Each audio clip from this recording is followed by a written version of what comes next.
Give a. Beeping. What's that What's that beeping? beeping? Hello, everybody. Welcome to BS session number 42. So I don't know what we're going to do for this episode. There isn't a lot going on in the world to speak of. Oh, well, let's see what we can come up with. Yeah. There's fuck all going on, right? There's fuck all going on. Because I have a shotgun and rifle that I use for, and 22 gauge that I use for ptarmigan, moose, and black bear. You are so dumb. You are really dumb. For real. You're listening to your weekly dose of BS, Ballistically Speaking. The Ballistically Speaking Podcast.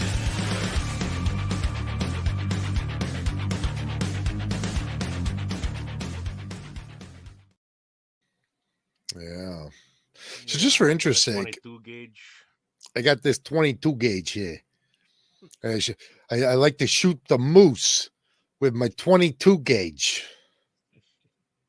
What a fucking clown. She's part of the new news also, hey, because they dragged her out up in front of the press again, just to spread her knowledge as the token liberal gun owner. I know what I'm talking about. I got a firearm myself. I shoot it all the time. You're talking balls. That's exactly what that is. I go outside and I shoot some ptarmigan, and then I come inside and I play with my quacking balls a little bit. What's the matter with that? Just jerk it for mama. Oh, yeah. Custom shotgun. Yeah. We just lost everybody who was listening to us. This is the kind of night that it's going to be. You know, Joel Anthony. Yeah. I depressing when you know somebody like that is carded up to to represent us. Right. Do you think that that's on purpose by the liberals? It's like, who's the homeliest, dumbest, like most idiotic podunk MP that we have in our caucus that we can just give the middle finger to these gun owners with? The reason they do things like that is that I'm assuming they want to pick somebody that's somehow relatable to the listeners, the viewers, or whatever. So doesn't that tell you exactly what the liberals think of Canadian citizens? It does, because my first thought is, who the fuck relates to that woman? Yeah. I'll tell you exactly who. I've done an impression of him already. Anyway. Oh, dear me. Let's not I can't even remember her name. That's how much I can't either. Respect her as a living, breathing organism. Yeah. Complete clown. I remember she's an MP. Isn't she a minister of something? Like, she's actually in the what do they call it? She's a minister of something. Sure. Yeah. I'm not sure. I don't even know. Forget about it. All right. Well, this amazing episode so far is brought to you today by Odell Engineering, the geniuses behind the Canuck line of firearms. Hey, I know Odell those guys. Yeah, you do. Yeah, you do, eh? I know them. They're Hey, good guys. Importer. Are you done? It's probably going to carry on the whole show. Yeah, it probably will. Yeah. A little delusional today. You're still suffering from jet lag. Badly. I meant to. Crazy. I meant to. When did you land here? Wednesday afternoon. Oh. Yeah, Wednesday afternoon. Yeah. But I haven't talked about it when he went back to Germany there. Yeah, going east is the worst. Yeah. So for him, it was when he arrived. For me, it's coming home. I get you. I got some stories for you, by the way, but let's finish up this All right. telling people about the fine folks at Odell Engineering. Well, you can find their products and supporting dealer at OdellEngineeringLTD.com, on Facebook at Odell Engineering Limited, or walk into your local gun store and tell them Bill sent you. And do it while you still have a local gun store to walk into. How's that Sorry, for pessimism? Boone, Rooster's wrestling a headache here all day long, so I am not terribly animated. We're both fucked up. We are, like, holy crap. Oh, okay. Anyway, we're also brought to you by Apex Optics. Designed in Canada, built in Japan. Hey, I've been there. Apex Optics are made with premium ED glass, resulting in the best optical system money can buy. The rival 4-32 competition rifle scope features super positive clicks, a 2-turn indicator, 0-stop, and one of the most thoroughly thought out reticles in the industry. When you buy Apex, quote, precision comes standard, unquote. Find them at apexoptics.co. Hey, who put the quotes in there? I didn't put the quotes in there. That wasn't me. I don't think I was supposed to say the quotes. I don't think you were either. That's okay. But hey, it added some flair. I like flavor. All right. Also, as always, EM Precision Rifles in Leduc, Alberta. Building Canada's finest precision rifles. Commission a build today at emprifles.ca. I'm typing. I'm sorry. You said that too quickly. All right. Also, Bolt Action Coffee, bringing specialty coffee to the precision shooting world. Order coffee and merchandise at boltactioncoffee.com. You know what would be great right now? Drinking a Bolt Action coffee to keep me awake during this episode. I wonder how we could make that happen. I'm just going to have to go knock on Miles's door, I guess. Yep. Hey, Miles, give us some coffee. We should announce ourselves first, though. Probably. Seems like a bad idea just to sneak up to his house. All right. Call sign 66. Welcome to the Brotherhood. Book a course with these guys now. It says right there. Book it now. Now. Call sign 66.ca. Do it. Do it now. Do it. And call sign 66. Welcome to the Brotherhood. Book a course with them now. Do it again? Yep. Didn't you just do Bolt Action Coffee? No, you did. Oh my God. Did I? Yeah. Who's having the aneurysm here? Why is Yuka Kazi saying please in Japanese to me? Anyway, Ribstone Gunsmithing, craftsmanship done right. Contact Oscar at ribstonegunsmithing.ca and breathe life back into any firearm. Do it now. Do it now. My response to everything. Do it. March Scopes Canada, the Dion Optical Design line of rifle scopes, has a scope for all your hunting and shooting needs. Find Doug and Niza at marchscopes.ca. And the Shooting Edge in Calgary, Alberta, home of the Sterling Arms R18. The shooting sports retail store with an indoor range, education and training center, laser engraving, fine firearms, and much, much more. Find them on Facebook, Instagram, YouTube, Twitter, and their website. Why does that say Twitter? And their website it gets you every time. theshootingedge.com. Make sure you go into the Shooting Edge today and talk to Steven and say, hey, you should go on the Ballistically Speaking podcast. Rooster's mic is set for 22 gauge thunder sensitivity. Am I popping? Is it loud? I don't know if he means that you're quiet or you're loud. I don't know. I do greatly appreciate how Kris spells his name, though. You notice those things. That's I think there's some childhood issue you drug it with you into adulthood. Yeah. Some sort of insecurity.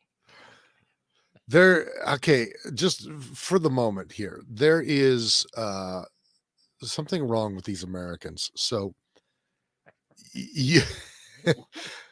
Steal the Yukikazi hearts and minds of everyone around you. Yukikazi keeps trying to say things to me in Japanese, but he's not really saying anything. He's just saying words, but he's not putting. So he's like, basically said like "good day" or whatever, and then he said, "Where are we here?" He said, "Please, just please." Uh, then he called me uncle for some. He spelled it wrong, but he called me uncle. It's just words and stuff. Yeah. It's just And then you're whispering. That's what they're telling you Yeah. to do. Yeah, turn your Sorry. turn your mic volume up. How do you do that? It's under settings and then audio, and then either turn it up yourself or click the automatically adjust mic volume button. Do audio. Sure. Mic volume. Is that better? It's 150 now. Ooh, yeah, you're loud now. I like it. Better. Yeah. Anyway, so that's the one American. The other American, there's really something wrong with him. He his first question was asking me if there are hookers in Japan. I went to Japan with my wife, so I cannot Where aren't there confirm. hookers? But yeah, I would guess that there would be, right?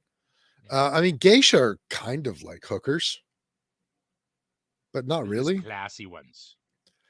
Well, yeah. And then he asked if I got more parasites. I don't remember getting parasites in the first place. In Mexico. Did I get parasites in Mexico? Well, that was the joke, at least. Anyways, didn't you get sick? Sure, you got sick. Did I? Yeah. How am I remembering this and you're not? That was so long ago, I can't even remember.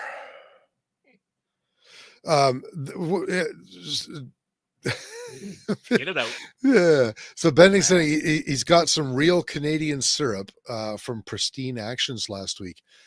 I was going down for breakfast in Kyoto, Japan, and they served pancakes and they had Canadian #1 syrup. No kidding. Yeah, I had Canadian syrup on my pancakes in Japan. Did you make a big fuss about it? Well, I was wearing the Like Rise. I was Oh, wearing the Rise All Canucks T-shirt from Odell Engineering right. because Japan is a great place to make Canadian political statements with your clothing. Uh, so I picked up the maple syrup, and the pancake guy noticed the flag on the background of the logo, Right. and then he knew obviously that it was Canadian syrup, and he goes, "Oh, Canada!" He didn't say it like that at all. That was very racist to me, but Oh my goodness. he said, "Oh, Canada." I was like, "Oh yeah, Canada." And you went, Hey, Canada. Yeah, and that was the end of that interaction. Maple syrup, it's everywhere. how did you get parasites in Mexico? Well, I guess that's unknown because Kris doesn't even remember. I don't remember. There's a couple of things. Okay, I'm paying attention to the Americans, and every time I do that, I miss the other conversations. So Dustin says, "What's every OJ think of the new Raven 556?" I think it's interesting. I haven't seen or heard of anyone who's actually fired one yet, but it's a neat idea. And what's I think is weird and good at the same time is they seem to be building it to be a modular rifle, which I like. And it's, kind of in the spirit of the modern AR-15, modularity. But apparently they have different price points for the rifle. And if you buy the entry level Raven, it's just a side charging handle, a reciprocating side charging handle. And if you buy the top tier version of the rifle, then it is a rear charging, non-reciprocating charging handle. Anyway, it's just weird. Yeah. There's comments that I'm missing in there, aren't there? You're paying attention to the Americans, so you're not even listening to me now. I'm not. We haven't seen each other in like a month, and you're not listening to me. I'm not paying attention to you. It's just like, That's, you've changed, man. I, I was just gonna say it's nice to see that we can spend 3 weeks apart and come back and not skip a beat. Anyway, I think the Raven looks interesting. Have you paid attention to it at all? None. Zero. None. Zero. Oh, that's too bad. I've been these last 3 weeks for me has been like 100% work. It's consumed all of my attention, I guess is what I'm saying. You know what's consumed all of my attention? Mm-hmm. Oh, you were waiting for me to tell you. Vacation. Uncomfortable silence. Uncomfortable silences and sun and Mount Fuji. So then Dustin also he's got the interesting comments today. He says TNA came up with their improved WK Gen 2 upper, and that sounds a little bit interesting to me. I'm gonna have to check that out and see how they improved it. So, do you know what? Do you know anything about that? Like, did I they, don't give any hints as to what they were going to improve or anything like that? I no. I didn't even know they were I didn't even know they were working on it, to be perfectly honest with you. Yeah, this is the first I've heard of it. Yeah. Okay, getting complaints again. Still, what how's are you that? being too loud now? No, too quiet. Apparently. Well, why don't I just turned it up to? I turned it up to 11. Okay, if they're still complaining, then I'll turn my mic down and they can turn their volume up. So sexy voice. Ooh. TNA enhanced. Back off, ladies. TNA. Yeah. Apparently, you're loud enough now. I'm I'm listening now. No, that's okay. I'm just going to share my screen real quick. You don't need me to listen to you anyway. That's not true. Okay, so the TNA enhanced WK180C Gen 2 upper receiver and full size charging handle.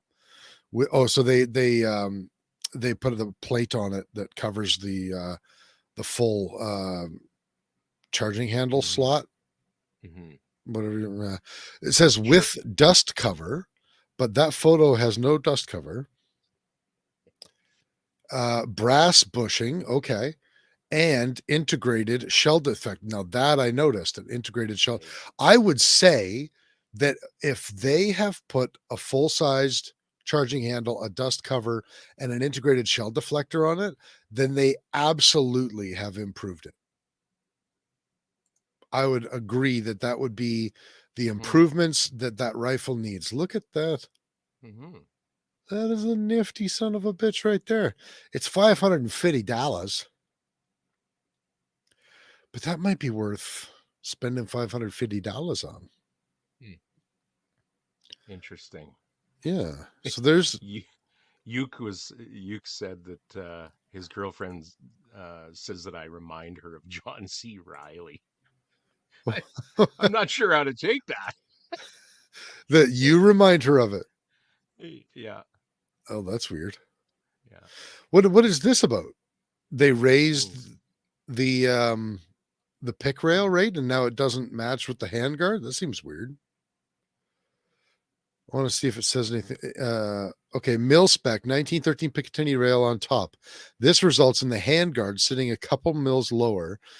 However, your QD pick optics will be compatible with this rail. Front iron sights can be adjusted to work with this drop. Isn't that interesting? I would say that if... Why the heck would they do that, I wonder? Well, because the WK does not have a full length pick rail or a full height pick rail on it. It's not, it's their pick rail is not a spec. And so what happens is there are certain optics, most notably Trigicon optics, that you cannot put on their pick rails because it bottoms out on the receiver. So I would say Yeah, I would say this is 100% an improved upper.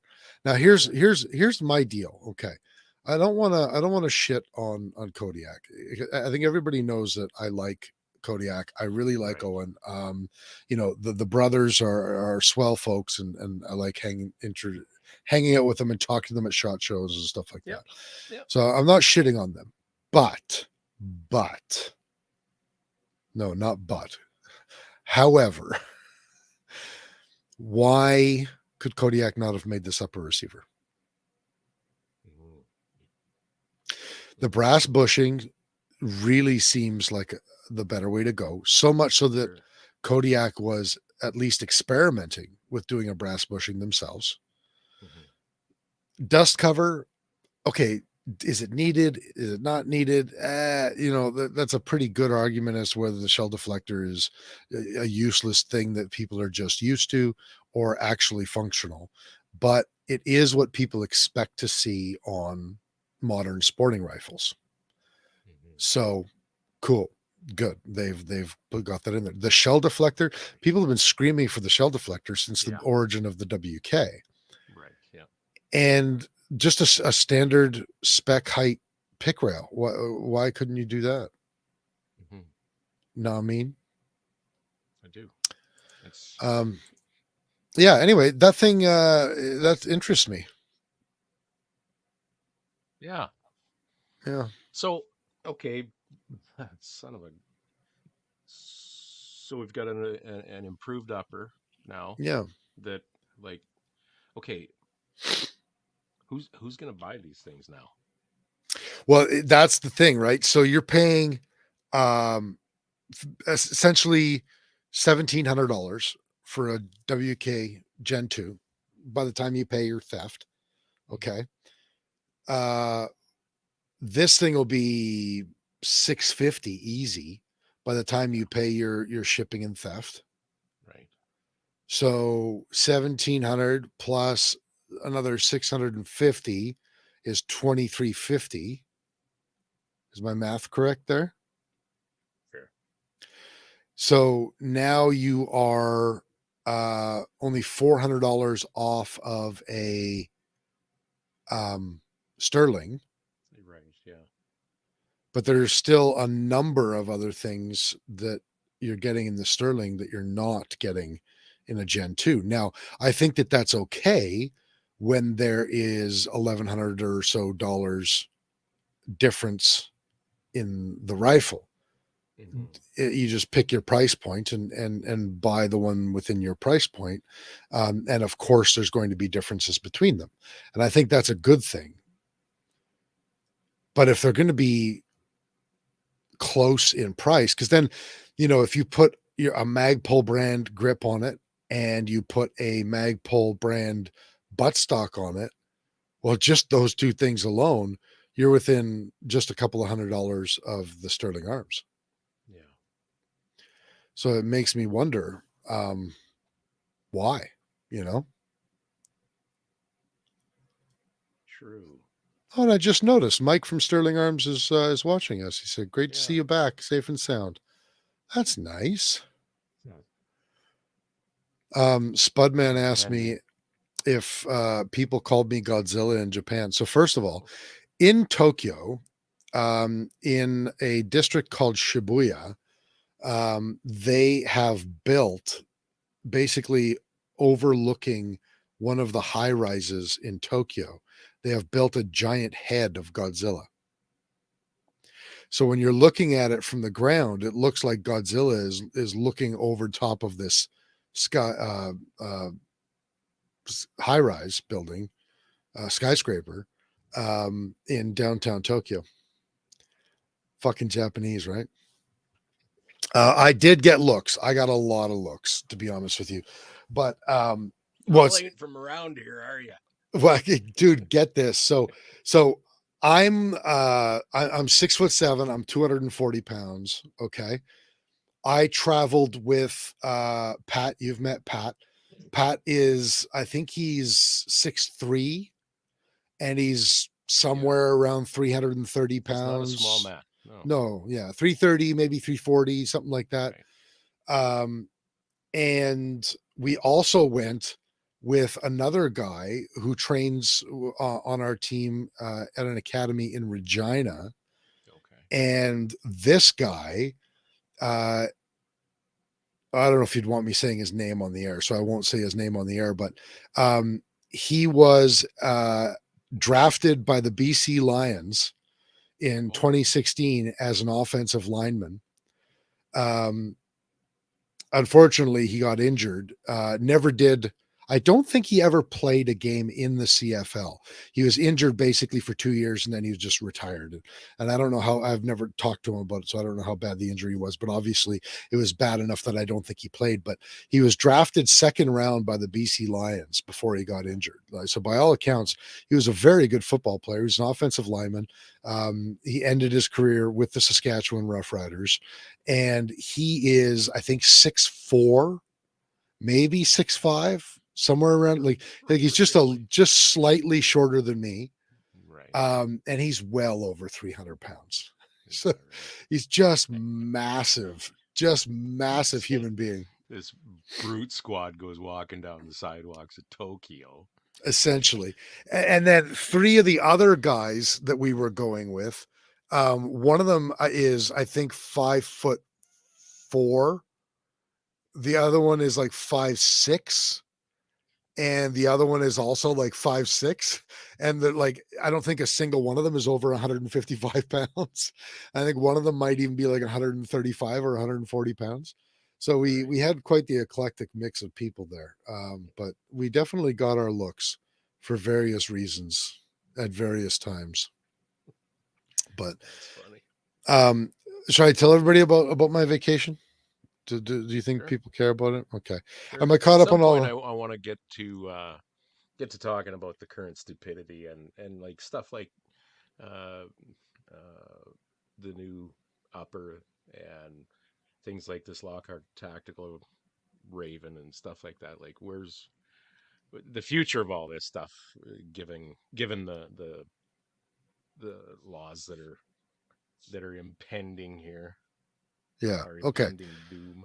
We definitely So, yeah, will. go ahead. I'll try to give the cliff notes. Oh, that's interesting. Interesting comment here. The R18s are on track, but I did a carbine course here in Edmonton with the RFMA.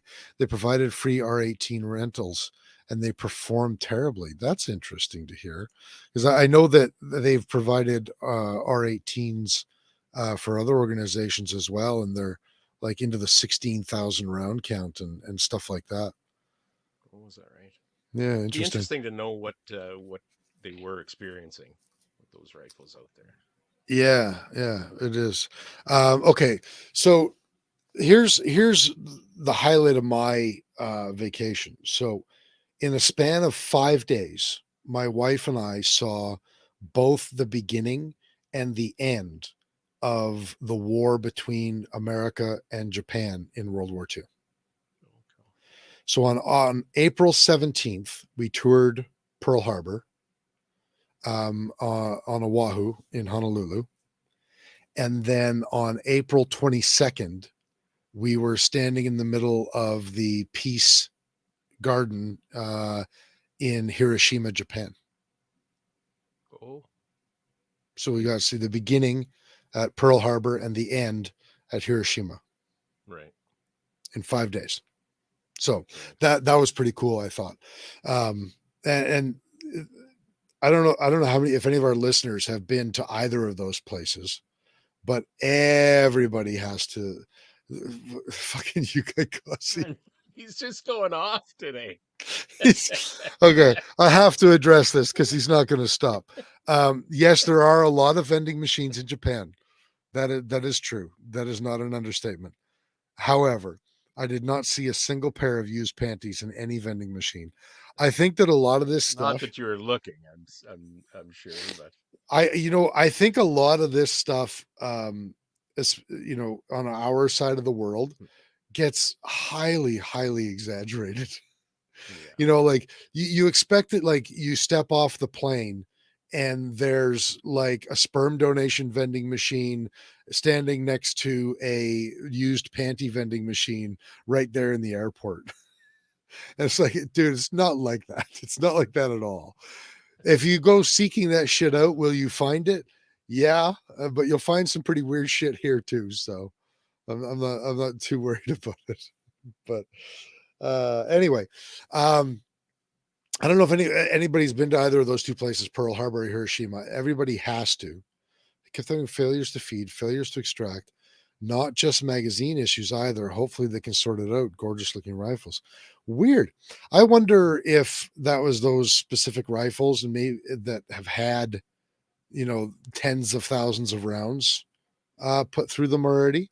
Because I know that they've given out a lot of rifles that have been highly, highly used. And I can't say that I never had any issues with my R18. They're well documented on our YouTube page, but they were attributable to like sensical things. Oh, good. Mike's still here. The RFMA R18s were not adjusted for the ammo that they were running. Just a gas adjustment was needed. I'm meeting with the staff next weekend to sort them out. That makes sense. When I first got mine, I had the same trouble running aluminum cased Barnaul ammunition. And I remember I called Mike up and I said, "Hey bro, my gun won't cycle." And he said, "Hey bro, we put an adjustable gas block on there, right?" And I was like, "Oh yeah, so you did." And then bothering me with this asinine bullshit and get back to work. And then I subsequently opened the gas screw too far and spit it out and blew it across the range, never to be found again. And Mike was so kind that he sent me another one. So okay, with a card saying "Get well soon." You fucking retard. Sorry about your brain. Okay, I'm going to tell this. There's no way I'm telling this story quickly because we keep getting sidetracked. Bending saying he spent 6 months in Japan. That's kind of. Oh, did he? That is kind of neat. That's what he's claiming. I don't think I could spend that long in Japan. Yeah. Their culture is very unique, and there are very good things about it. And some things that I really don't like about it. So Dustin says, not trying to shit on Sterling either. Just curious. Appreciate you guys adding to our Canadian market. Yeah, of course. I don't think Mike would have taken it like you were shitting on it anyway. I don't think so. Yeah, Mike's a water off a duck's back kind of guy, but yeah. Anyway, it's good that we talk about this stuff anyways, because if there's legit concerns, and it's good that Mike is here to answer the questions. Yeah, for sure. It's all good. Okay, so what I was saying, interesting culture. They have a great sense for and are willing to inconvenience themselves for what is considered the betterment of society as a whole. So, for example, there's very few garbage cans anywhere. And I've heard about this. Yeah, so people like wrap their garbage up in little bags, or like they'll carry their empty water bottle for hours. A lot of times just until they get home, and they put it in their own garbage. And everybody's okay with this. Nobody throws not nobody, but like not very many people throw their garbage like on the ground or anything. It's a very clean place for the most part. Even like Tokyo is the largest metropolitan area in the world. It as of last year, they only had like 1 million less people than our entire country in the city of Tokyo. Like 37 million to our 38 million in our whole country. And it is almost spotless. There's no gum on the streets. There's no there's very little garbage on the streets. Like obviously, you can't say none, right? But anyway, so there's that aspect of their culture and the courtesy aspect and all of that sort of stuff. But at the same time, they are the most racist motherfuckers that I have ever seen. We got kicked out of multiple restaurants. Do you know why? No kidding. No. Because we're white. That's it. Yeah, we were. I remember one time So how this, did they approach you then? Like, how did yeah. they? Okay. So here's How how did they we walked do into this? an okonomiyaki restaurant, which is like it's like Say that 10 times I know, fast. right? It's like a savory pancake thing that they make in front of you. It's a big deal in Hiroshima, especially. But we did to go to a very famous okonomiyaki in Hiroshima, and then we liked it so much we wanted to try it in Kyoto as well. So we walk into this restaurant, and most restaurants don't have a lot of seating, but it there were enough seats for us to sit. As soon as we walk in, I hold up my fingers for how many we have, and the guy goes like this: "No gaijin, no seat, no seat." Really?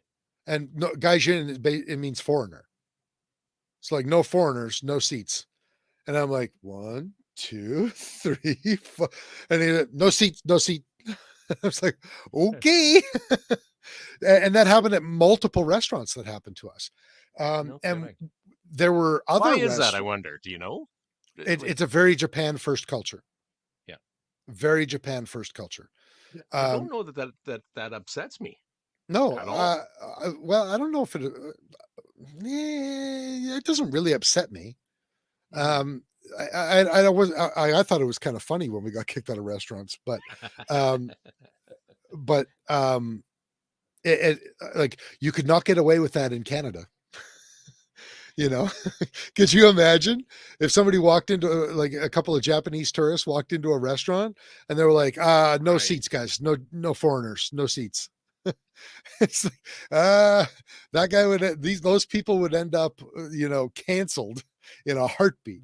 But Right. somehow Japan gets away with it. There were other restaurants that we walked into that were like empty. And again, multiple times this happened to us where we would like sit down and you know how things are. You go to the first seats that are available that have enough seats for your party. And so they would, no, reserved, reserved. And then they Oh, would is that right? lead us to the non-reserved table. Coincidentally, the non-reserved tables were always in the back corner of the restaurant. And then you would see just like, that these are just random Japanese people walking in and they sit at the reserve table because the seats are not reserved for specific Japanese people. They're just reserved for Japanese people, and foreigners sit at the back. But in Nippon land, they don't give a fuck about your feelings. Baka gaijin. And I And think that's why like it doesn't it doesn't upset me at all. Like yeah. I I am so fucking done with sensitivities and bullshit anymore. Like So I think that's kind of fucking cool. Right I on. think Like you have your beliefs or your your likes and dislikes and you're right up front about them. yeah. And I can respect that in a I'm way. actually okay with all of those things. Yeah. The one thing that I didn't like about Japanese culture is there's the in order, I think, to be that courteous culture, Mhm. in order to socially enforce that, they are also a very conformist culture, and that Yeah. breeds a lot of lemming attitude. You know what I mean? Yeah. And we encountered several times where we were trying to talk to somebody about adjusting something, and it's like they couldn't even fathom the possibility of this happening. You know what I mean? Like for us, we're like, "Oh, just think about it. Okay, this is an exceptional circumstance. So analyze the individual situation and make a decision." Yeah. But a lot of them there, they seem incapable of doing that. If something is outside of the norm, it's like, but you can't do that. It's this. Right. This is the social convention. This is the way we do things. This is the policy. So for example, Well, they've been conditioned over how many generations now? yeah, and Hundreds. I think it's part and parcel with the other aspects of the culture. You can't have one without the other. Yeah. But anyway, do I actually speak any Nippon? No, no. I know how to say omizu kodasai. I know how to say domo arigato gozaimasu. That's about it. Yep. Thank you and water, please. uh, the usual tourist things I know how to say. Yeah, right. Okay, really quickly about, and then we'll get on to the rest of it, about Hiroshima and Pearl Harbor. Everybody in the world needs to see both of those places in their lifetime. What So is that? Pearl Harbor, first of all, the thing that stuck out to me the most in all of Pearl Harbor was the USS Arizona. So it is one of the ships that were sunk in the harbor. It's the only ship that they left sunk in the harbor, and there's been a memorial built over top of it. So you get boated out to the memorial, and then Right. you're basically walking on this memorial over top of the Arizona, and you look out one side or the other, and you can either see the bow or the stern of the Arizona underneath you. And I didn't realize until we were there, and I was reading all the placards and listening to the guides talk about it, but they never opened the Arizona. They've never, the dive teams have never been in there. Not that y'all are in a French province in your Saskatoon. LOL. Fucking nerds. What? What is he even saying? I speak just enough French to get myself into and out of trouble, so I get it. I think I speak more Japanese than I speak French, but Right. and Spudman is correct. I do know more Japanese words: Yamaha, Honda, Suzuki, Toyota. Yeah. Anyway, I didn't know before I got out to the memorial that all of the people who died in the Arizona, all of their remains are still in the Arizona. So Oh, there's over 900 people that holy cow. died in the Arizona. I didn't And realize that. I'm out there, and all of a sudden I realized they're all like, between 10 and 30 feet or so underneath my feet. So that was pretty sobering, including multiple sets of brothers. Yeah. And then you go into the back of the memorial, and they have a wall of all of the names of the people that are directly below your feet right now. Right. I got you. And then a side wall of people who were stationed to the Arizona but weren't on the Arizona when the attack happened. So they survived the attack, died decades later, were cremated, and they asked to be buried with their comrades in the Arizona. Oh, is that right? So there's even more people down there because they've added sailors to be buried with their so it was just very sobering moment. It was very interesting. And then we toured the USS Missouri, which is the ship that Japan officially signed their surrender on. So the Missouri is in wet dock in Pearl Harbor. Okay. And obviously it was docked in the Tokyo Bay when they signed the retreat or the surrender. And we're touring this thing, and we're standing on the deck, and they're telling us this is where the actual signing happened. And I'm standing there listening to the tour guide, and I look to my right, there's this giant photograph of like the Japanese foreign minister and a bunch of Japanese generals and stuff like that. And I realize I'm standing like within a half a foot, like the exact spot where the Japanese foreign minister is standing in that photo where he's waiting to sign the surrender. So that was a really cool experience. I thought it was really interesting.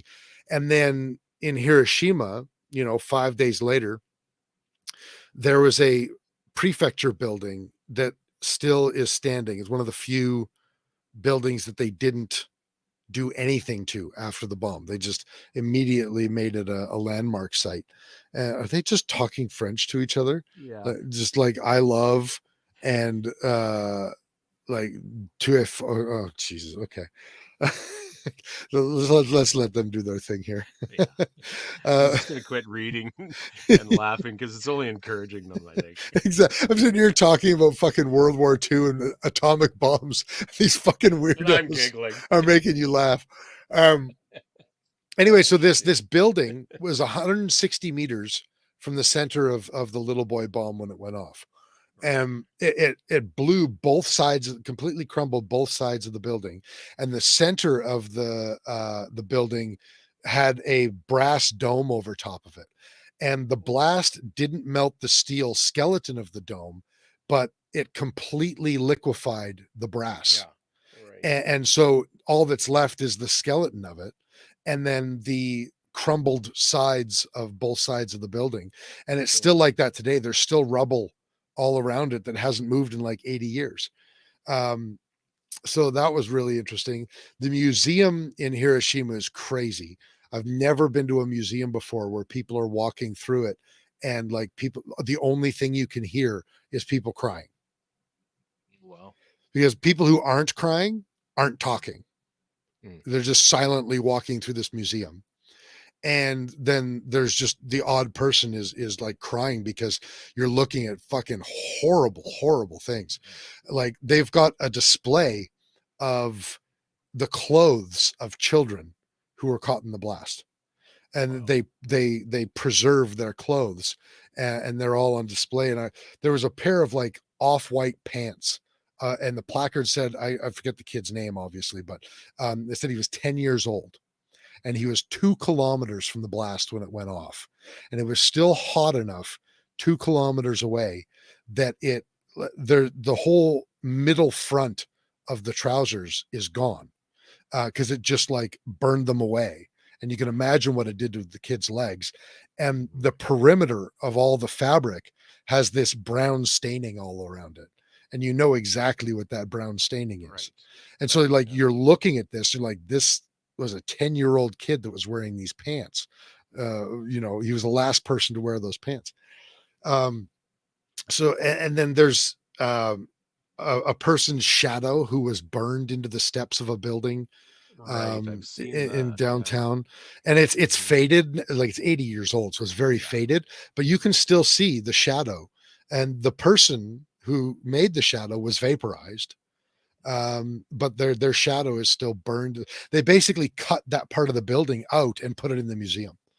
You're not looking at photos, you're looking at the actual brickwork, and so it's really interesting. And then of course, when I'm going through this, all I'm thinking about is like Putin threatening nuclear weapons in Ukraine and otherwise, and I'm just thinking like, god damn, because the bombs that they have make little boy look like a firecracker. Yep. And I'm just thinking, holy Christ. I think everybody should tour both of those places if they ever get a chance. So, well, it's same kind of sentiment that a lot of people have with places like Auschwitz and that, right? That you more or less everybody knows about these things, but I think kind of the experience that you had when you're in that museum, it just kind of sets it home, right? It really has an impact then. Yeah, for sure. Get some perspective. Well, they say seeing is believing, right? And that's the truth. Because it's not like you can't see most of the things that I saw in that museum on the internet. If you do a Google search for them right now, I'll bet you there's a photo of that kid's pants on the internet. But it's very different seeing it in person. And I apologize, Uke, for killing your boner, but not really sorry. Sorry, not sorry. There was an interesting comment here. Shane, he says, been there. I'm assuming been there. I'm assuming he means Hawaii. Yeah. Pearl Harbor. Yeah. Haven't been to Japan yet. My dad's buddy was recently in Tokyo, had a great time, got sick. So he didn't have a great time. Sent to the hospital. They took great care of him. He's a Vietnam vet. Little people know the U.S. government pays Vietnam vets health insurance anywhere in the world. no matter the cost, they get a special card. So I guess they knew the insurance was covered, so they took good care of them. Interesting. Yeah. Anyway, it was a amazing trip. Yeah, And I'm not sounds even like it. telling you guys a fraction of the cool shit that we saw. But yeah, I would recommend going to Japan. It's probably my second favorite place that I've ever gone now. Is that right? Although when I was there were a lot of times that I was like, God, this fucking place. Like when I would experience somebody who's a bit of a lemming, Oh yeah, yeah. it was a little frustrating. That's why I say 6 months, like bending. I went there for 6 months. I couldn't go there for 6 months. I think Mhm. I would love to visit again, Yeah. but I think 2 weeks is my limit. In fact, I know 2 weeks is my limit because part of it also is that people in authority like to tell you how to act. You know what I mean? That's Oh, how they do this. They just people in authority tell you how to act. And most of the time it's no different than here. Most of the time, you know, the people who are in authority, it's just circumstance of their job. But the reality is that they're less capable of tying their shoelaces than you are, you know. And I don't like that sort of thing. I don't like people who are less capable people than me trying to tell me what to do. You yeah. know what I I mean? have a fundamental issue with that as well, for sure. Right. So Yeah. when we took the airplane there, and for most of the trip, I was able just to let it slide off my back because I know that it's just part of their culture, you know. So I let it I let it slide pretty easily. But I knew that 2 weeks was my limit because on the way home, we're about to land in Seattle, but it's a all Nippon Airways flight, and so it's a Japanese flight, and they start telling you how to act when you're in the American terminal. And by the way, like everything they're telling you is not done in America. It's like they're telling you like, and please remember not to talk on your cell phone once you can reach the terminal, so as to be courteous of the other people flying in the United States. And I'm like, they don't fucking care. They don't care at all. It's America. But I like that one like irritated me, so I knew that like that was enough for me. Yeah. Yeah. Bending asked if I ate at any American buffets. I barely ate any American food the entire time I was in Japan. I dove in hard. Now, I didn't eat like traditional Japanese food the entire time. I found out that I really like Japanese curry. So I ate that a lot, and obviously we ate sushi, okonomiyaki, teppanyaki, you know, all that kind of stuff. But I didn't eat a lot of American food. Pat, however, the second day we got there, he was jonesing for a burger, like a Whatever. good a burger that didn't suck. You know, he's like all these Yeah. burgers suck. So yeah, we did go to Peter Luger's, which is a stupidly expensive steakhouse. It's the oldest steakhouse in either North America or the world. But Oh, like their Brooklyn location opened in the 1800s, and it's still there in the original building. Um, wow. so we did that, but yeah, mostly Japanese food. So I did not go to Akihabara. 1AB is asking. I didn't want to go there. Um, for yeah, like the only thing interesting at Akihabara is, in my opinion, is that there was a mass murder there in 2008. A guy drove into a bunch of people and then got out of his car and stabbed a bunch of people. Um, the rest of it, I was like, I just don't care about like that cutesy vending machine Pokemon like touristy thing in Japan where everybody's like, hee hee. I Oh don't my like. God. Yeah, that's the other aspect of Japanese culture that I just don't like. Right. I like um the feudal and imperial Japanese culture. That's very Mhm. interesting to me. Oh, Yeah. speaking of which, I saw the tombs of the 47 Ronin, Oh, the great. actual, the real 47 Ronin. That was a trip. That was pretty cool.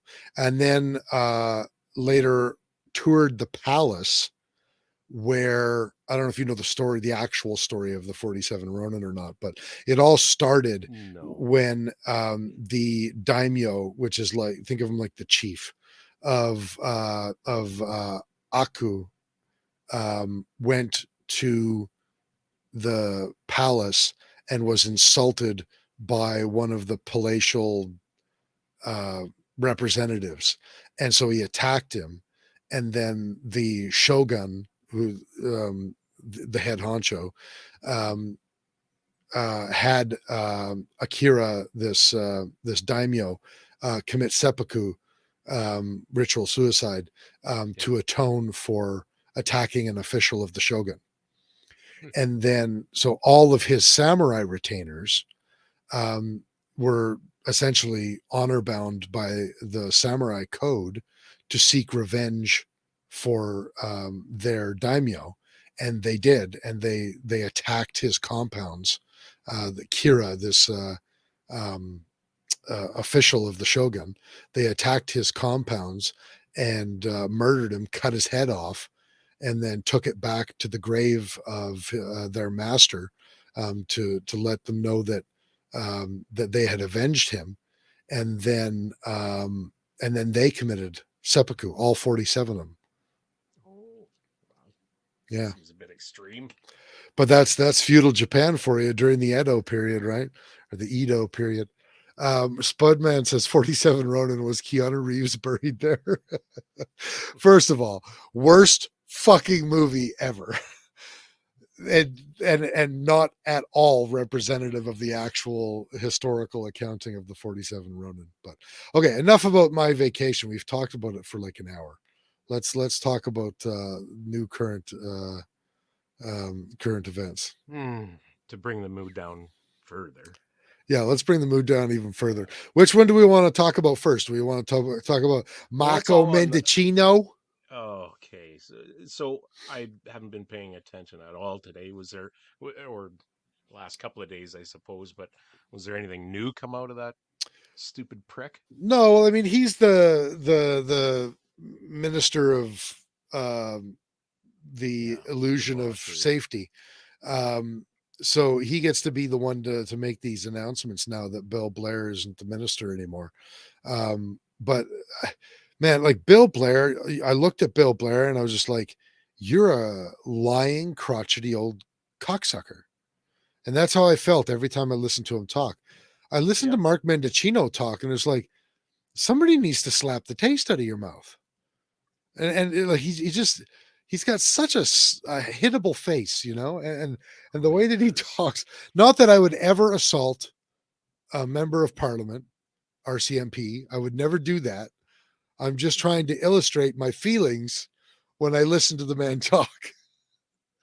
I have no intention of actually physically assaulting this person. Anyway, he just irritates me. Yeah. So yeah, nothing new. He just gets to be the guy to announce all these new things. I think maybe the highlights for those who haven't been paying attention, I'm sure everybody has been, but the highlights of this thing are they are reintroducing some more amendments and they're changing them a little bit. Now, all of a sudden, it's not 5-round magazines. It's not more than 5. It's 6 or more. It's like, talk about a distinction without a difference. And everybody initially is cheering because they're like, oh, well, it doesn't affect any rifles sold or made before this takes effect. So my guns are safe, except they're not, because they're reforming. What the hell's the name of that committee? The firearms, CFAC. Yeah, Canadian Firearms is. Yeah, I'm not sure, but assessment committee, whatever it was. But whenever a time Marco talks, I vomit a bit. I don't blame you, Anthony. He does look like a used car salesman. That's why his face is so punchable. He looks exactly like a used car salesman, and he talks and has the same mannerisms. Anyway, So with this CFAC, they would be imbuing them with the powers to determine, based on unknown criteria, what firearms in the future should be prohibited or not prohibited. Yeah. Of course, everybody on this committee is appointed by them, so it's not exactly going to be a bipartisan committee. And they even met, like, it's interesting that they mentioned that there would be seats on the committee for anti-gun lobby groups, but he didn't mention that there would be room on the committee for gun lobby groups. Why would they? They have Why no would interest in a proper process. That's, I mean, if that hasn't become clear to everyone in this country by now, yeah, they? Yeah. No, it's, I think the argument of like the typical I'm doing air quotes a lot today, the typical FUD argument, or the stereotypical FUD argument of like, well, I don't hunt with those rifles, you don't really need them to hunt either, I've used a bolt action my whole life and it works just fine, so I don't care if they ban your guns, they'll never come after mine. That argument never held water. But it was always theoretical. It's not theoretical anymore. Anybody who still thinks that they're not coming for bolt action guns just isn't paying attention. And if you're just not paying attention, then right. you don't get an opinion. I mean, you get one, but it doesn't, Yeah. it's not valid. It's really interesting. Like in this, the thing that I find so disappointing about this particular thing, the 6 rounds or more kind Yeah. of thing, it applies across the board to all long guns. So, the guys shooting PRS matches and things like that. Kids are gonna have to compete with 5-round fucking mags now with bolt action rifles. They're just going to have to compete with airsoft, which, I guess so. by the way, speaking of Japan, it is next to impossible to get. You realize that as a foreigner, you have to have been a Japanese citizen for 10 years before you can get a firearm. Oh wow. 10 years. I didn't. Like, under any I wasn't aware circumstance. that they could have firearms at all. Well, no, they can. It's an extremely expensive and onerous process, and I'm not going to pretend to know all of the ins and outs of it. I just know enough to know that it's extremely expensive and like out of reach for most folks financially, and extremely onerous as well. Yeah, by design, obviously. Yeah. What's the homicide rate like in Japan? Did you ever look into that? Dude, they have a real problem with mass murders. A real problem with it. They're just quiet about it. Yeah. And for whatever reason, the international community isn't picking up on it. But there have been multiple mass murders, especially in the city of Tokyo, over the last number of years. In fact, just last week, while we were there was a mass stabbing. No kidding. And it's bad enough that we're walking around downtown Shinjuku, which is a district of Tokyo, and there, it's like Times Square everywhere in Tokyo, with these giant like 30 and 50 and 60-foot billboards and all this kind of stuff, and they're playing ads and cutesy things and stupid cartoons and whatever else. But you know what else they play? They play multiple different types of ads talking about, if you see something, say something, say no to terrorism.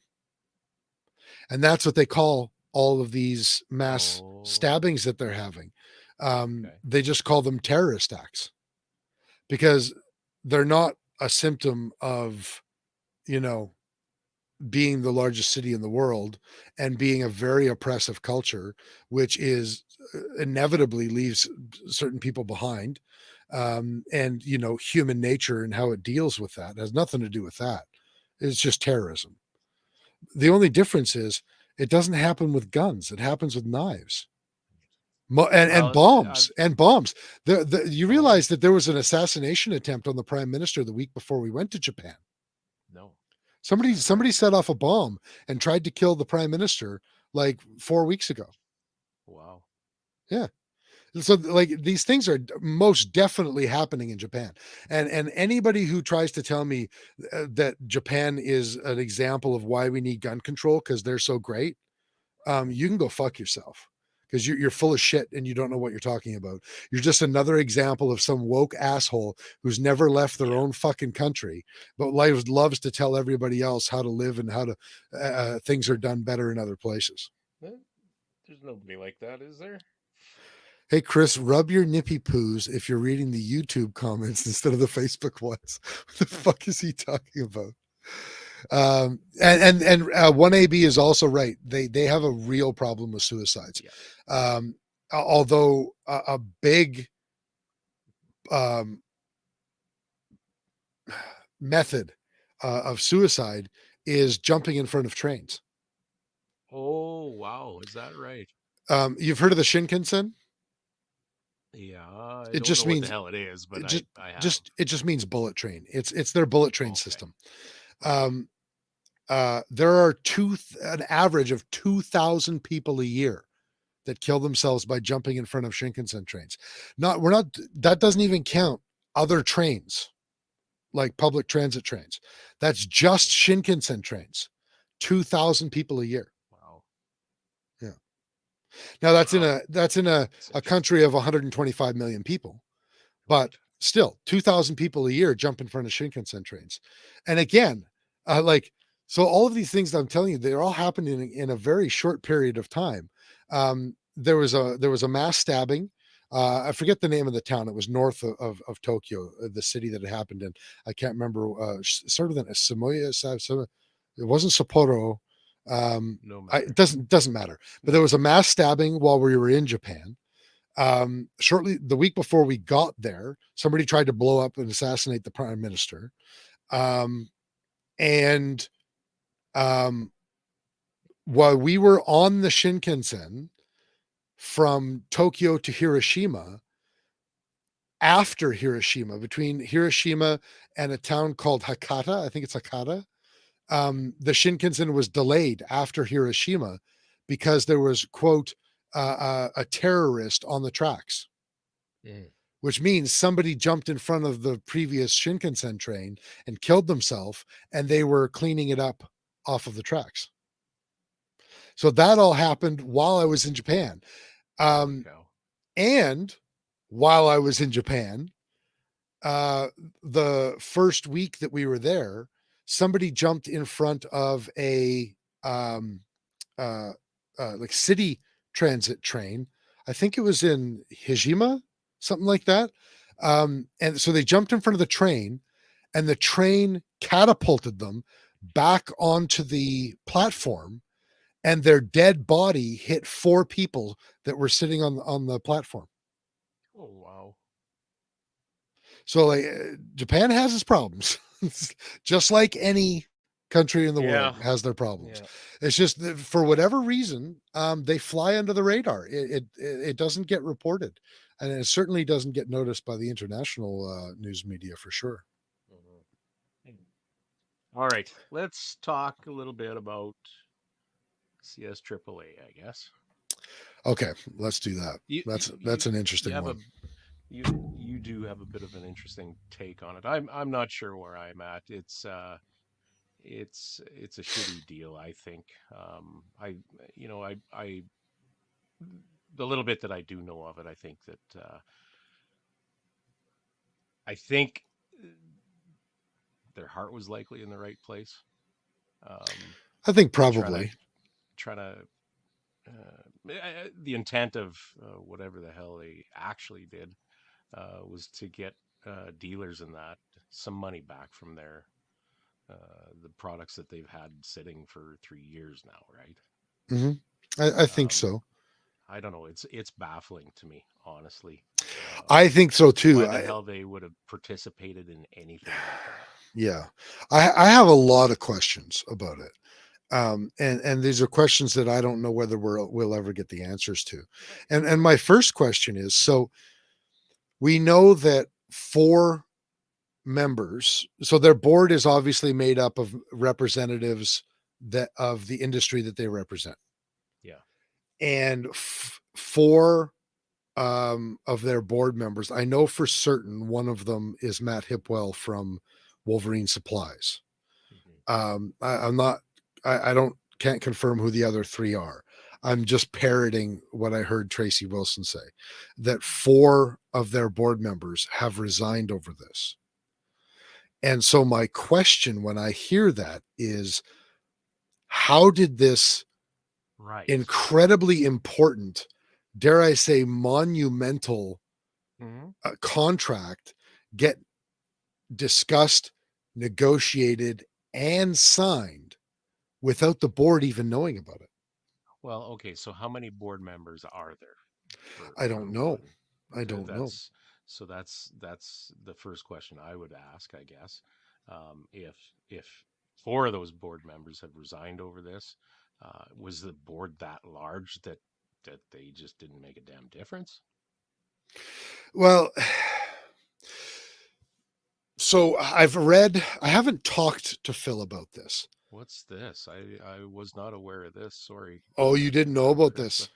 Collecting info from dealers and reporting them to the government if they do not comply with the buyback. So that is part of the What the contract. fuck? The actual contract was made public, and that is by the Liberals, by the way. Well, at least first by the Liberals. Big surprise there. That is part of their contract, is that they were not just advocating or facilitating getting money for their members. The contract that they entered actually has them acting as an agent. An agent. Yeah. Yeah. You And that, to me, that's the most disappointing. Yeah. That's where they lose me.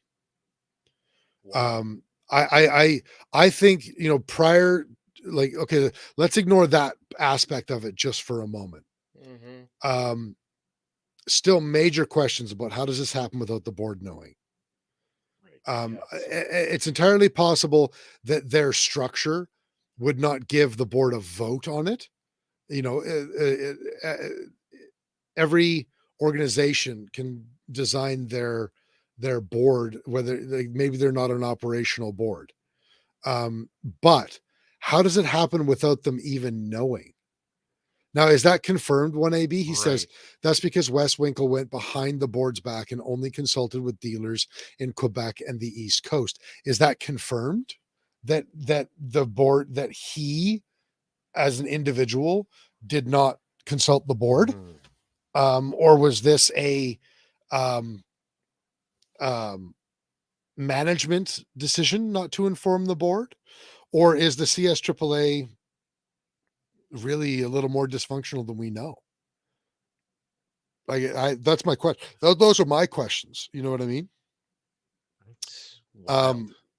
If this is just Wes Winkle, then my next question is, why are board members resigning? Why are board members not calling a meeting and calling for his head?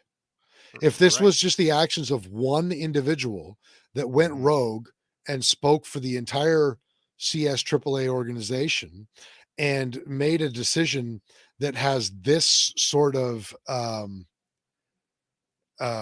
repercussions, if this is all just the actions of one individual, why doesn't the board get rid of him? Everyone wants to see us. Where do you find that money be? I haven't, I obviously I've been trying to pay attention from where I've been, but I haven't seen where I would find that roundtable. That would seem to be logical to me, right? You get together as a board and get rid of the fucking rotten apple, right? Okay, everybody says your volume is still low and mine is really high, so I'm just going to turn my volume down. Okay. There, did my volume just go down? Yeah, I think it did a little bit for sure. Okay. Now I'm probably going to be too quiet. Um, Mm. yeah, a lot of questions about this, right? Um, yeah, the whole thing just seems hinky, you know? Because why would I don't actually have any problem. I know some people do. Some people are like, you know, the line in the sand is zero compromise, which is a slogan even, you know, of the Mhm. NFA. Yeah. And the whole not one step further attitude, and the we will fight you kicking and screaming. Okay, perfect. Raymond says the volume is balanced now. We will fight you kicking and screaming um, every single step of the way. And so those people are saying, well, for them to even facilitate a buyback for these businesses is a Mhm. betrayal. And I don't agree with that. Um, you know, as somebody whose entire livelihood depends on my ability to run my business, you know, like I don't know if it's because I'm a small business owner in a different industry that I have a little bit more empathy for that, or maybe it's because I've talked personally to multiple business owners and retails in this industry, and some of them have told us. Well, Matt Hipwell told us on the air when we interviewed him under FFPP. Some of these people have over $1 million in paperweight inventory, Well, right. and that You know what? is a That's difficult thing. for sure. That's one way to look at it, but I wonder how much consultation happened. Like, how much did the CS AAA go to dealers and that, and ask Apparently them what very their little. thoughts were? Well, so there's what bugs me is that one organization has taken upon themselves to speak for everyone. That You is their know, job, though. I mean, that's the whole reason they exist. But well, I understand what you're saying. To do it with to do something this that is surely going to be this contentious, right. I wouldn't yeah, mind betting there's I'd like to think most of the businesses in this industry would say, you know what, we'll fucking eat it. We would we would deal with the fallout of losing this much money for the principle of of of this whole thing. well, I certainly. wouldn't, you know, uh, and then and then they get the carpet pulled out from under them is what this seems like to me, anyways. Well, and that's not really even theoretical because Phil Odell's public statement and Matt Hipwell's public statement um, essentially said exactly that, and both of them, you know, the Mark 12 was very quickly becoming one of the top selling shotguns in Canada. That was Right, Phil Odell's product. That was an right. Odell engineering product. And I don't know how much I've never asked him how much he has in inventory on that thing, but I guarantee you he's still sitting on some of that inventory. Sure. Um, and same with Matt Hipwell. You know, they sold ARs, they sold Stags, they sold a bunch of other guns that were banned. 100%. Um, and both of their statements basically say that we would not have approved this. Yeah. Um, Man, that's a wild one. Fuck. it is. It's And it is very different for me now knowing what I just learned tonight on this show. Uh, yeah. Before I was like, well, fuck, maybe I don't know uh, all there is to know. I don't Um, think any of us do. and in one way, I could see the reason why. Not that I would endorse it, Yeah. but now, uh, hmm, Well, now and I'm a and little Dave, bit more passionate about it. Let's say. don't blame you. Um, we were just talking about two specific people that were willing to kind of eat some of that inventory loss Now, both Phil and Matt are involved in these litigations, and so it's possible that they're just expecting their compensation to come through as a result of their lawsuits. It's also possible that they're just willing to lose that money for the cause. That would be an individual decision, I think, and I think that gun owners don't get a say in that. I think that the specific retailers Yeah. get a say in Yeah. that, because it's not the gun owners that took the risk of opening businesses in the most volatile industry in this country. Yeah. That lands squarely with the people who have the high risk tolerance, such as the Phil Odells of Canada, the Matt Hipwells of Canada, the J.R. Coxes of Canada. That's their cross to bear, and in my opinion, their decision. But the flip side of that is, like Dave Collins just said here, it was one of the OIC litigants that declared bankruptcy last month, just before the hearing. I remember reading a headline about that, but I don't know which of the litigants it was. Yeah. So would they have taken the buyback so they could have stayed afloat? Maybe, maybe not. Hard to say. Yeah. Hard to say. And the thing is, it's such an individual thing, right? Yeah. Hmm. So when AB says everyone needs to watch the CS AAA roundtable, but we asked him which one. He said the CS AAA's Deal with the Devil, Rod and Tracy Respond. I just listened to that today. I don't remember there being a roundtable with it. He said he saw it on Canadian Gun Nuts. Oh, on CGN was the roundtable in the forum. Somewhere. Oh, okay. I don't. CGN is like Twitter to me. I'm not interested in either. They're both such garbage cans. I don't use either of them, but it'd be interesting to see the roundtable though. So anyway, I think to sum up my feelings on it right now with the information that I have, this seems like an extremely naive decision. And I think that's the real problem with it. Very Is that if you're going to get in bed with the devil, you better like double wrap your Whopper. And it seems like this was done without any prophylactic. You know what I mean? Yep. If you'll permit me to extend this analogy beyond where it should be extended. So that, number one, just naive stupidity, I think you can even call it. Man, it's hard to parse exactly what motivation there was. Yeah, well, and some people are mad that when the contract came out, they found out that there was about a $700,000 payout to the CS AAA for that.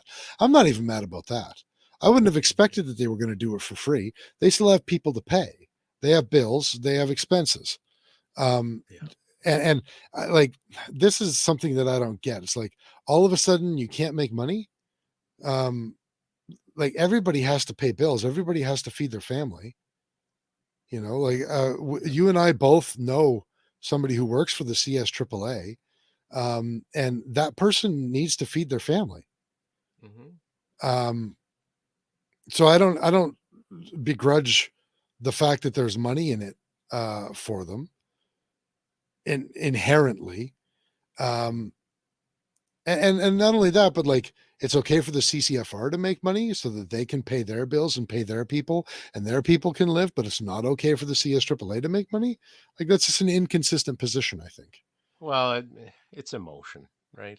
I think it is, and that and that I'm just like you have to like you can be upset. I'm not saying don't be emotional. I'm not saying be a robot. I'm just, the 700K, it was for resources to hire the people to do the buyback. Okay, that's interesting. I thought that it was just like administration fee that was being paid. Well, essentially that is just an administration fee. And that would make sense because part of the contract, as we found out, is to actually facilitate the buyback. And that's the other aspect of this deal for me. It goes beyond just trying to do the right thing for their members, because the contract didn't include just compensation. The contract include them agreeing to rat out, there's no way to sugarcoat that, to rat out their own members who refuse the buyout. Yeah. And like, how do you, when you're negotiating that and the government says, hey, we want you to report on the people who don't do this, how do you Yeah. not hear that statement and understand what they're trying to do there? Yep. Precisely right. Because the next thing you know, there's some new legislation coming in that's only going to affect the retailers that turn down compensation. Or all of a sudden, for some, unknown reason, oh, gee, just randomly, there's a lot more enforcement from the CFP on those specific businesses now. Yeah. Or magically, these businesses are being audited by the CRA. Like anybody who puts it past that sort of stuff past this government is right. as naive as Wes apparently is. Yeah. 100%, man. Like, and it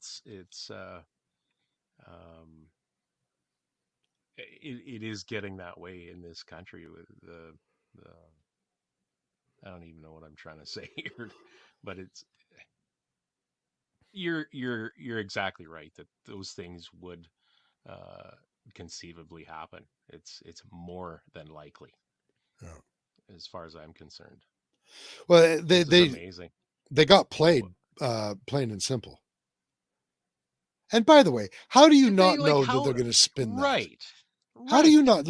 That's why I say it was so naive and just stupidly naive.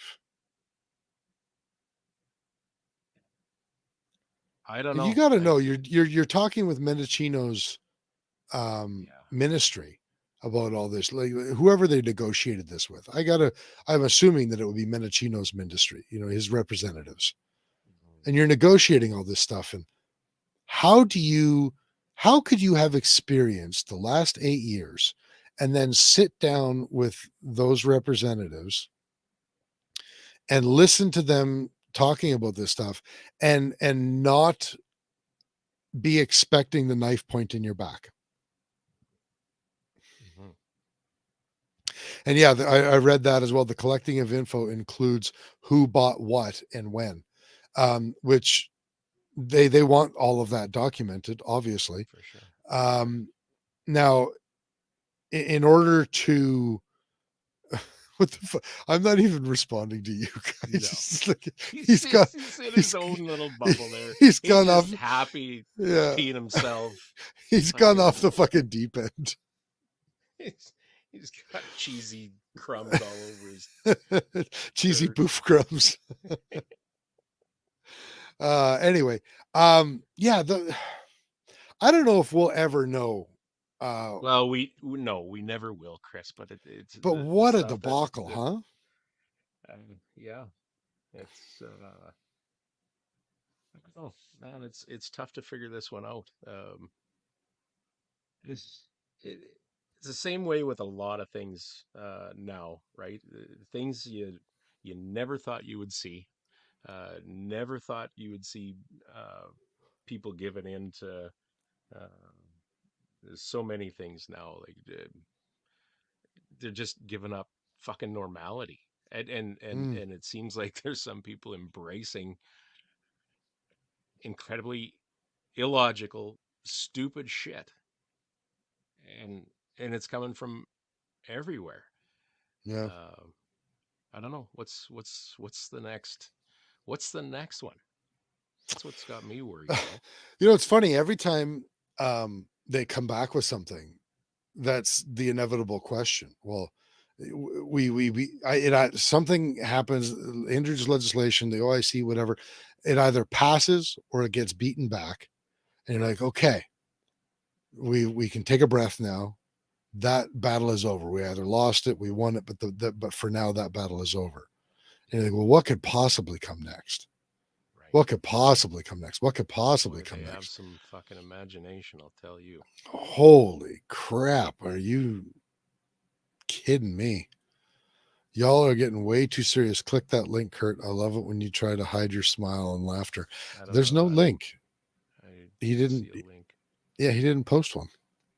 I don't know. I wouldn't click it anyway. It'll be I fucking was gonna goatsy. say. It'll be like the resurgence of Two Girls, One Cup or something like that. Never click a link from an email from someone who you don't know who it is and Yuka Kazi.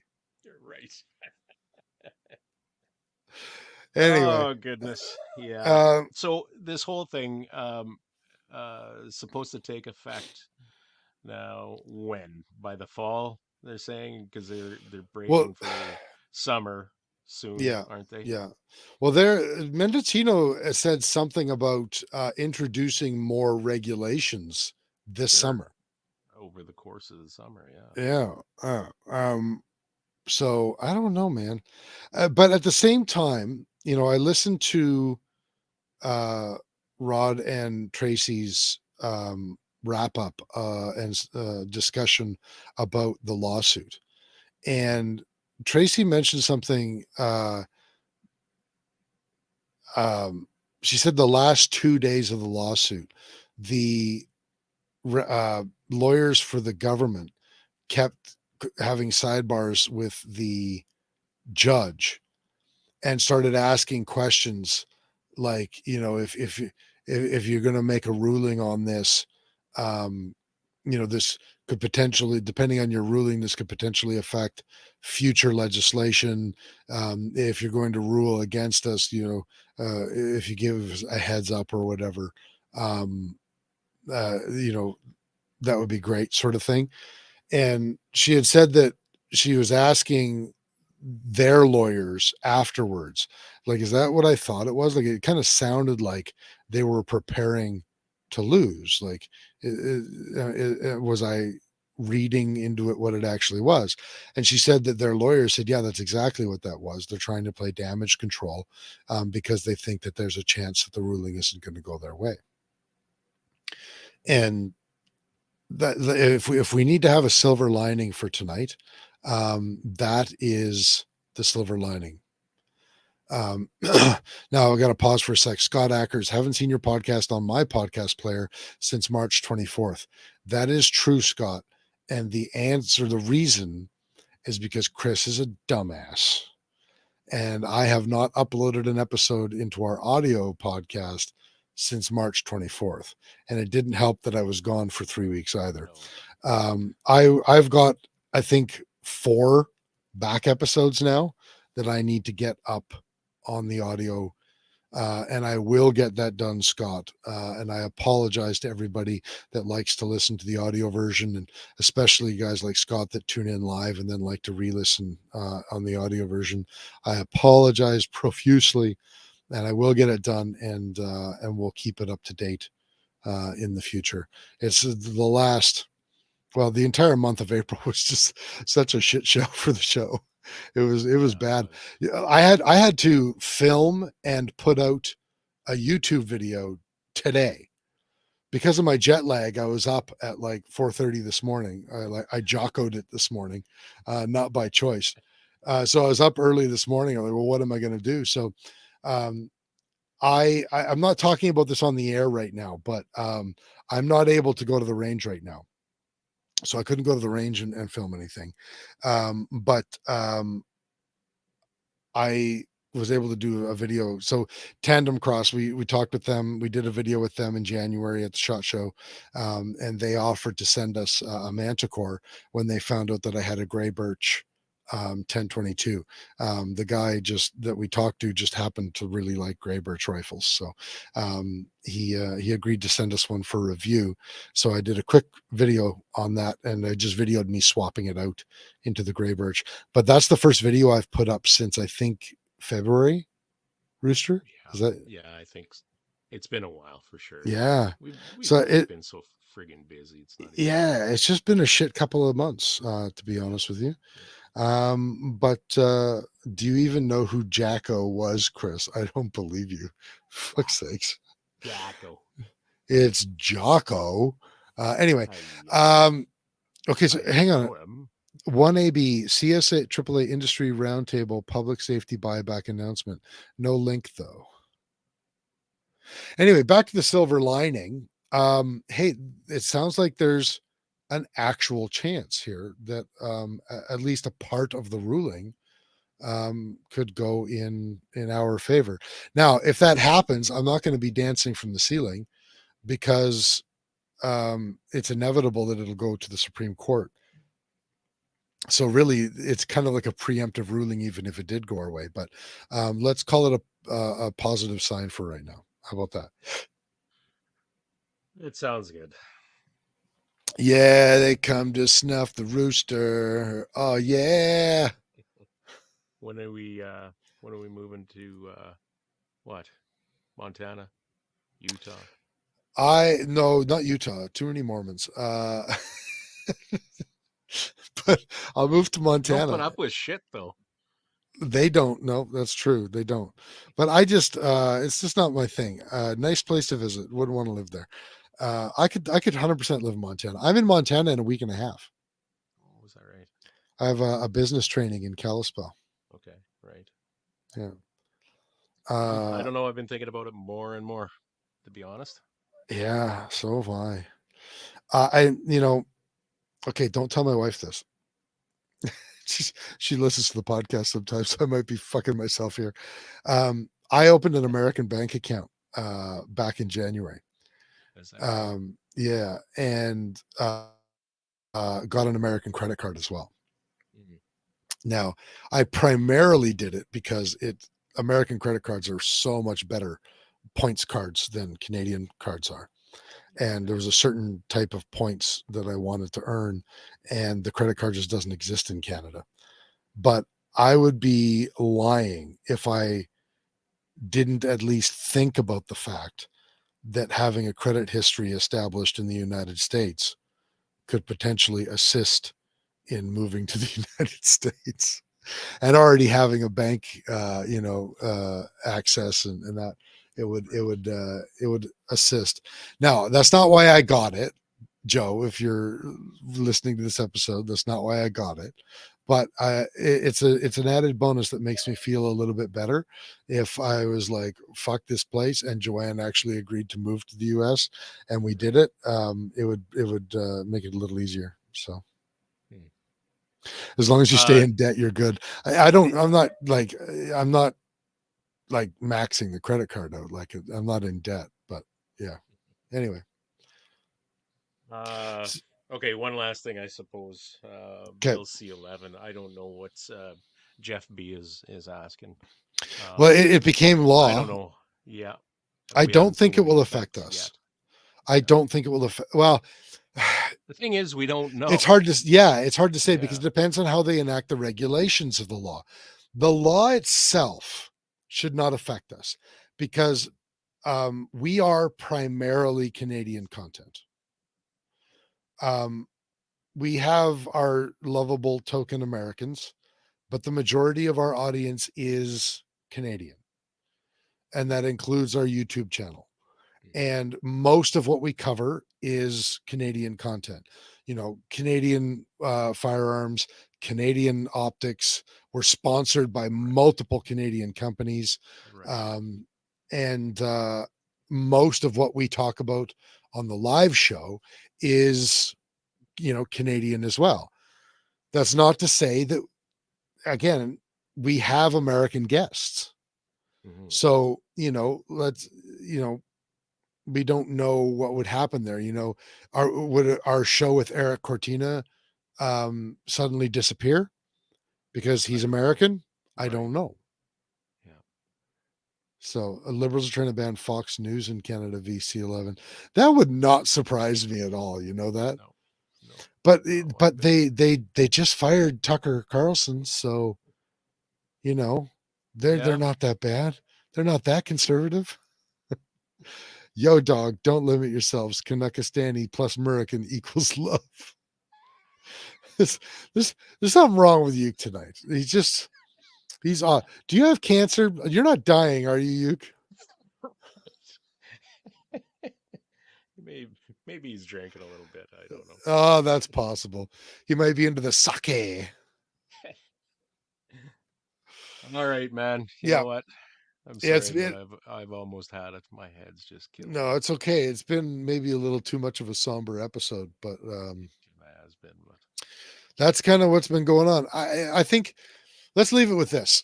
Don't lose hope, because we thought that when the ordering council happened, that was the worst that could possibly happen. That was our chicken little moment. And well, guess what? It got worse. So let's just take some solace in the fact that it can still get worse. And let's take some solace in the fact, and maybe be even a little bit thankful for the fact that maybe the most recent CS AAA event aside, we are, as an as a industry, the most organized, with the most resources and the most backing than any other time in history. And if any generation of gun owners in Canada had a chance to beat this shit away, it's our generation. So for sure. Uke says, I mean, maybe aren't we all dying each and every day? Some of us a little faster than others, though. Raymond, he's wanting to know if his comments are being seen. Yes, we can see him, but we just don't get to all of them. He had this one here. Oh, that's the thing. If CCFR wins and the judge rules OICs were unjust, this will make the Liberals have to go through legislation instead of doing OICs in the future. Quoted from Tracy. That is true. I remember her saying that. She is also thinking that's the potential future legislation that would be affected. I mean, they said legislation, OICs aren't legislation, but if certain rulings didn't go the government's way, and thank Christ for that. Let's hope. Let's only hope that they, even if the only aspect of the lawsuits is a ruling that the ordering councils were an abuse of the process and were unconstitutional and unjust, whatever you want to call it, that would be a win. Yeah, it certainly would. I don't know. Everything's fucking upside down. I don't know how they're able to pull all this shit that they've been pulling. Is it? I've said this ad nauseum, but is it our opposition parties are so fucking weak?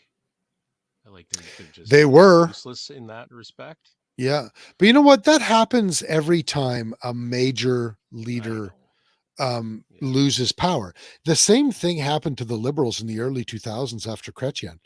I mean, do I have to remind everybody about Stéphane Dion? Yeah. Like, what a fucking hammerhead that guy was, you know?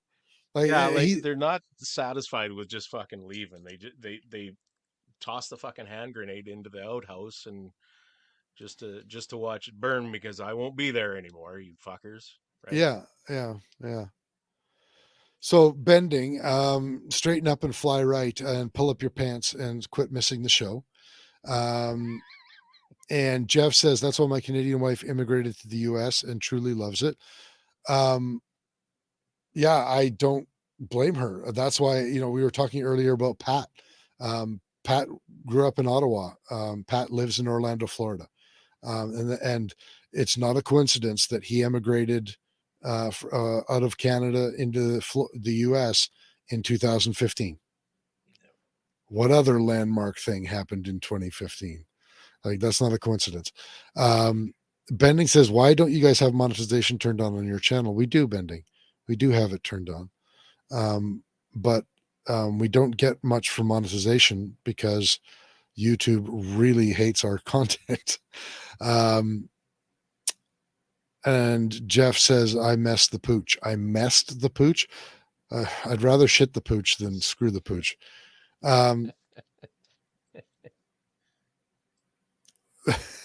Survey showed that is a lie. That's not a lie. Our YouTube channel is monetized. I don't know what he's talking about. I don't know. Anyway, Him and Uke are they're drinking drunk. the same tea. Yeah. I mean, just because pot's legal in a lot of these places doesn't mean you have to do it all the time.